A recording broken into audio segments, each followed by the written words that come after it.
မင်းနဲ့ကလေးပါရှင်ခုတနေ့ကသူက topping cream လေးရိုက်တာပိုတယ်ပေါ့နော်အဲ့တော့ရိုက်ပြီးသား topping cream လေးတွေကိုဘယ်လိုမျိုးပြန်သုံးရမလဲဆိုတာနဲ့ပေါ့ပိုတဲ့ topping cream လေးတွေကိုနိမ့်မှန်လမ်းမှန်နဲ့ဘယ်လိုထိသိရမလဲဆိုတဲ့အကြောင်းလေးကိုသူကပြပေးခြင်းပါတယ်ရှင် This local bakery စပတ်လေးပြန်ဆိုလိုက်ပါတယ်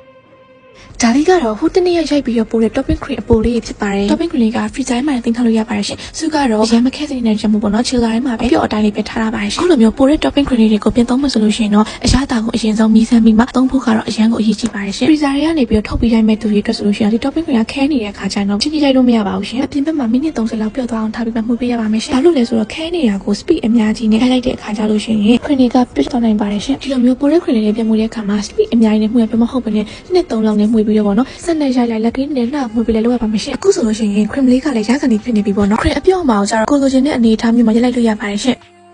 အခုဆိုရင်တော့ cream လေးကလည်းဆုလို့ချင်တဲ့အနေအထားကိုရပါပြီရှင်စုကကြတော့ cream ကိုအရန်အမားကြီးပဲမသွားထားဘူးပေါ့နော်တတိယခေါက်ကိုခုလိုမျိုးလေးတေချာလေးပြင်နေလိုက်တဲ့အခါမှာပထမတော့ကရတဲ့ပုံစံအတိုင်းလေးပေါ့နော်အရန်ကိုမှပြောင်ပြောင်လေးနဲ့ပေါ့နော်ဆူဆူလေးနဲ့လေတော်တော်လေးကိုလှရဲပေါ့နော်ဒီဗီဒီယိုလေးမှာပြရတဲ့အတိုင်းပေါ့နော်စုကတော့ကိုလိုက်တာလေးကိုအရန်ကိုမှသဘောကျနေရပါတော့ဒီ topic cream တစ်စိတ်လေးက AFI topic cream တစ်စိတ်လေးပါရှင်ထင်တာတတောင်မှအရန်ကိုပိုကောင်းနေပေါ့နော်ဈေးနှုန်းကလည်းခြား topic နဲ့ဆက်လို့ရှိရင်သက်သာတယ် quality လေးကလည်းပုံမှန်ပြရတဲ့အတိုင်းပဲတကယ်အောင်မှကောင်းမှကောင်းမယ်ပေါ့နော်အရသာလေးရတယ်ကိုလုံးလိုက်တဲ့မုတ်လေးရောခေအောင်မှနိုးအရသာလေးနဲ့သားလို့ကောင်းလေးမှသိကြပါရဲ့ရှင် topic cream တွေက particular လေးအပြင်ပေါ့နော် cupcake တွေ ice cream လို့မဆိုလို့ရှိရင်လည်းရန်ကုန်ဆင်ပြပါရဲ့ရှင်ပစ္စည်းလေးမှယူမယ်ဆိုရင် comment မှာ KFI ဆိုပြီးရေးပေးထားပါရှင်နောက်ထပ်ဗီဒီယိုလေးမှာတွေ့ကြမယ်အားလုံးပဲကြကြ